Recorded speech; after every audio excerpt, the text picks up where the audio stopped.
Today, we are putting two messages head to head.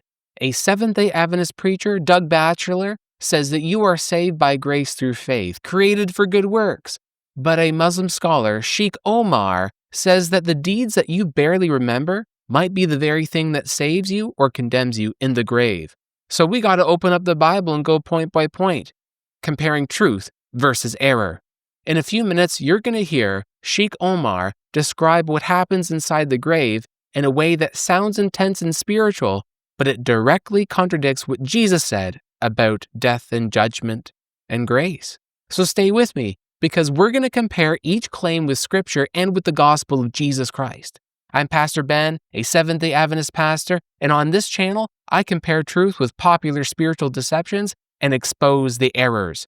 So don't forget, if you like this video, like, subscribe, and share this video for more truth to others. Let's go.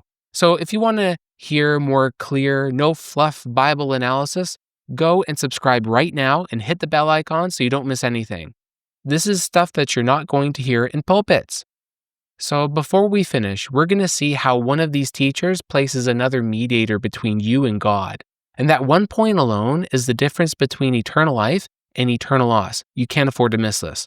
So on the truth side, we have Doug Batchelor, who's a Seventh-day Adventist preacher, and he has this message on grace, good works, and judgment. And then on the other side, we've got the Yaqeen Institute, led here by Shaykh Omar, and he's this Muslim teacher, and he explains how your deeds follow you into the grave and either rescue you or condemn you in what's called barzakh, or this intermediate state. All right? So let's first listen to Doug Batchelor and see what he has to share about being saved by grace through faith. Now let's take a listen. You cannot afford to miss this right now. It's going to get interesting. Are good works bad? And the reason that we're talking about this subject is because, well, this is one of the most hotly debated issues in Christianity, because, we are saved by grace, not of works.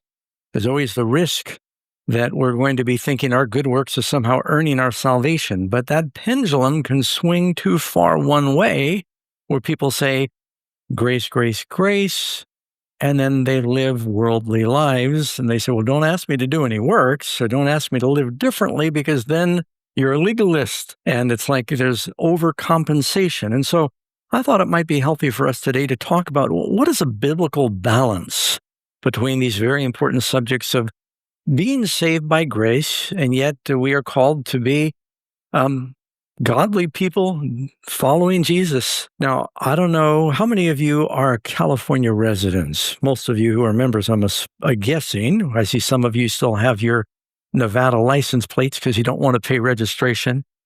You think I don't know? I know. Those laughing, that's your guilty party right there. But in California now, and in many states, if you want to travel on an airline, you need what they call a real ID. I think it begins May 7th, that unless you got the real ID, or you need a passport, or you can maybe military, but they need some especially secure identification. It's from a federal level, and they kept postponing it, and President Trump said, no more postponing.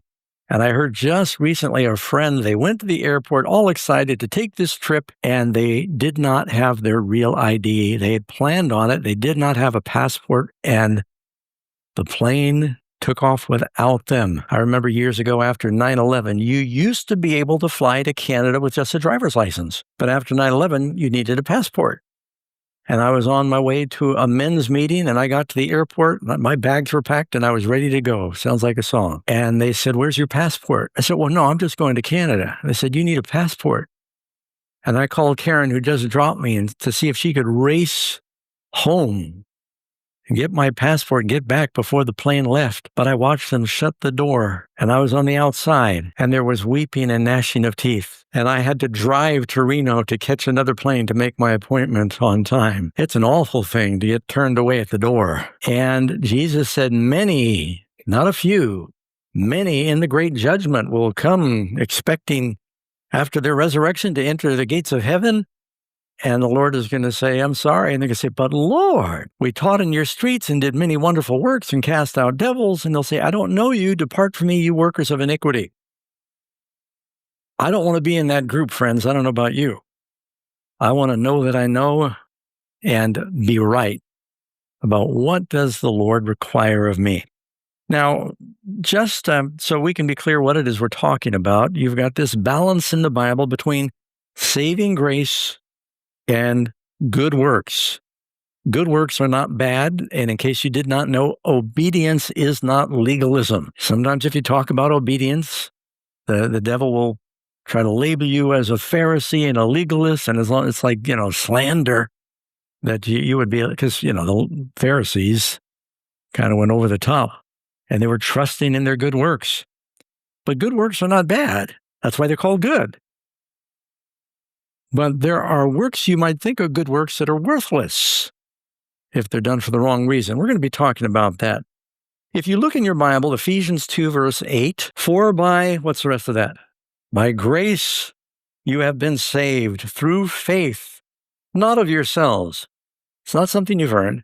It is the gift of God, not of works, lest anyone should boast. If it was works, we'd brag about it. For we are his workmanship, created in Christ Jesus for good works. Now that people don't always read the second verse there. It's not by works, but he's created us. We are recreated, born again for what? Good works. There we go. Thank you, Doug Batchelor. Good stuff, right? Well, I hope you recognize it as some good stuff. He's teaching saved by grace through faith, created for good works. So Doug, he opens up by dealing with the tension that we are saved by grace, not of works. But some people swing so far into grace that they reject obedience as legalism. So he quotes Ephesians 2, for by grace you are saved through faith and not of yourselves, etc., right? So we have it clear that from him, that we are not saved by our works. By the way, it's from the Bible. We are not saved by your works. We're not saved by our works, but when we're truly saved, God recreates us for good works. He warns against trusting in good works for merit. Romans 3:20 warns us there. Therefore, the only ground of salvation is grace alone in Christ. So that's Pastor Doug's biblical basis. But what about Omar? What's his basis of salvation? Let's get into what he had to share. You only need one deed to succeed. What if the deed that could save you is one you barely remember? Or worse, the one that condemns you is the one you never thought to rectify. You might not even remember it, a moment of kindness, or a word that caused harm. But on the other side, every deed carries weight, and sometimes it's the forgotten ones that tip the scales. What have you done that could be your salvation? Or what might you need to make right before it's too late? Whoa. All right. Well, I hope you caught the major difference there. I hope you did. Just in case you missed it, I'm going to share with you here. Well, a forgotten deed might be your salvation or destruction. Hold on a second. So Shaykh Omar, he's teaching that what if the deed that could save you is the one that you barely remember, or worse, the one that condemns you is the one you never thought to rectify? You see, he's talking about forgotten words, small actions that might tip the scales for or against you. It sounds serious. It's about judgment, accountability, right deeds. But the focus lands on which deed saves or condemns you, not on a savior. You see, that's the catch. The Bible does teach judgment according to works. Romans 2:6 says, who will render to every man according to his deeds. But when it comes to salvation, the decisive factor is Jesus, not a forgotten deed. For by grace are you saved through faith and not of works. Neither is there salvation in any other, for there is none other name under heaven whereby we must be saved. That's Acts 4:12. So works are the evidence of faith, not the object of your trust. The one work that matters most is to believe on Jesus and to follow him with all your heart. If you believe that your salvation ultimately hangs on a forgotten deed or a good deed, then your eyes are on your performance. But the gospel calls you to fix your eyes on Jesus. So your assurance is in Jesus' perfect righteousness, not your imperfect track record. If you're thankful that Jesus, not the memory of your good deeds, is your hope, if you're thankful for that, hit right now that like button and share this video so more people can see this in contrast. Let's go to the next point that Doug Batchelor makes. It's about judgment and reward versus conscious life in the grave, okay? This is what we're going to look at now. Let's take a look right now. So this is going to be interesting as I pull it up here. And you can't afford to miss this because this is true stuff. We're looking and comparing truth versus error and to see which is right, which is wrong. What more can God give than his Son? He is our model in all of these things. We will ultimately be judged by our works. Now, Pastor Doug, we are saved by grace through faith. Why would God judge us according to our works? Because works are the measure. Don't take it from me. Take it from your Bible. Matthew 16:27, the words of Jesus. For the Son of Man will come in the glory of his Father and with his angels, and then he will reward each one according to his works. According to what? Because your works indicate whether your heart's been changed. Now, the thief on the cross who was saved in the final hour did not have a record of good works, but his final good work was believing. Is that a work? Yeah. He believed in Jesus when no one else around the cross was calling him Lord. But if he had come down from the cross, would he have lived different? If he loved the Lord, he would have. Romans chapter 2, verse 6, who will render to each one according to his deeds. Deeds and works, same thing. Now, some people say, well, Pastor Doug, that's just talking about the wicked. Yeah, the wicked are going to get judged according to their works. No, we will all stand before the judgment seat of Christ. Everybody, every knee will bow. There's a judgment for all. Revelation 22:12, and behold, I'm coming quickly. My reward is with me to give to everyone according to his works. Last chapter in the Bible. God's going to judge us by our works. Because if your heart has changed, your works will be different. Amen? Matthew chapter 25. I don't have time to read it to you, but if you look in Matthew 25, verse 31, I'll tell you what it says. Okay, let's just stop right there for a moment. I hope you didn't miss what he was sharing. Let me digest it for you and help you through it, okay? His logic is that judgment is future at Christ's literal, visible second coming. Works are examined then as the fruit of a heart changed by grace, not as the currency of salvation. That's key. So now let's go over now to Omar and see what he has to share, okay, about his concept of salvation, all right, and judgment.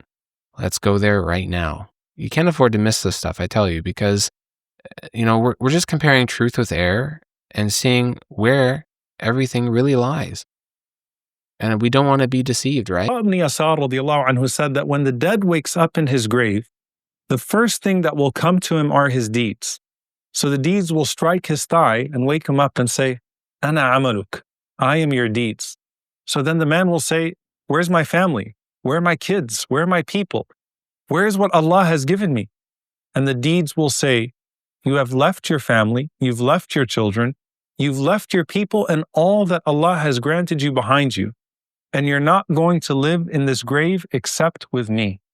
So then the man will say to me, I wish I would have preferred you over my family, my children, my people, and everything Allah granted me, since nothing will live with me now except for you.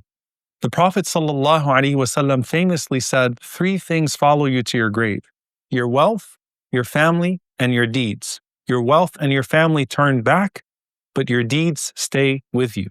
That's in regards to your worldly family. But you'll notice something else in the narrations about the barzakh.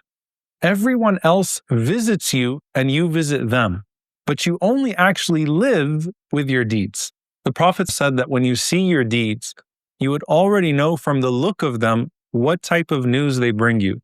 So you're either awakened by some beautiful human form or a really ugly one, and that's based on how you made them. Our deeds are the most important thing we're going to send forward into the barzakh.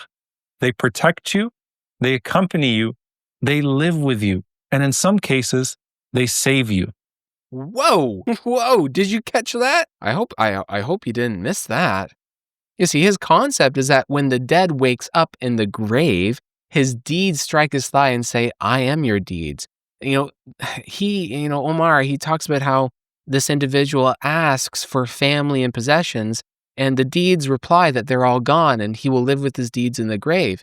He describes a conscious barzakh as where you see your deeds in human form, beautiful or ugly, and that this grave can be a place of purification for believers or a preview of worse punishment.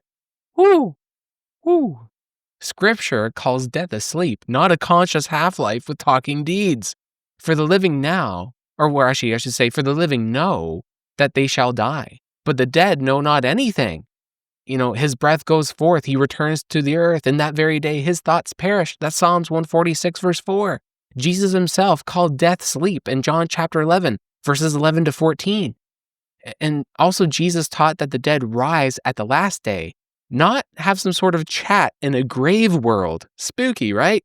There's no biblical support for some sort of conscious barzakh where deeds appear as persons and purify you. Reward and punishment are tied to the resurrection and second coming, not some sort of intermediate state. Here's the spiritual danger. If you think the dead are conscious and still interacting, then you are vulnerable to spiritualism, apparitions, visions, and experiences that contradict the scriptures. But the Adventist message is rooted in scripture, and it protects you from these false teachings. And the scripture protects you, teaching us the truth and helping us to assure to go away from the error. Your hope is in Jesus' return, not in some sort of purgatorial grave. The deeds don't save, but they're a reflection of who you've accepted into your life. Jesus Christ. The good deeds are a reflection of Jesus Christ in your heart. You accepting and believing and following Jesus with your whole heart. Now, if your own good deeds or your deeds reflect who's in you, if it's yourself, right? So I want to highlight the fact that deeds are ritualistic. Salvation is by faith or confidence and trust in Jesus Christ. Islam and Christianity are just opposed here. One is teaching salvation by works, one is teaching salvation by faith. What are you going to choose? Are you going to choose Jesus or your works? Because guess what? I've done good and I've done bad, and I know that the bad testifies against me, and that there is only one. His name is Jesus, who took upon the penalty for my sins. For the wages of sin is death. Jesus took upon that penalty so that I don't have to die that eternal death. So what do you want? Do you want Jesus to save you? Do you want Jesus to save you, or do you want to try to save yourself? The good works are the fruit of a character transformed. The good works are an evidence of a heart transformed by Jesus Christ. Will you try to work yourself to salvation, or will you allow Jesus into your heart to change you? This is the key. And this is a lot of what's behind false religion versus true. False religions reject Jesus. They reject salvation by faith. But Jesus, Christianity, teaches salvation through one who bore your punishment on himself. Praise the Lord for Jesus. What do you think? Who's right? Is this Muslim teacher right, or is Doug Batchelor right? Are the scriptures the infallible source of truth? Or should we go to the Quran and other spiritist writings? Drop your comment down below. Let me know what you think. May God bless you and keep you until we study again.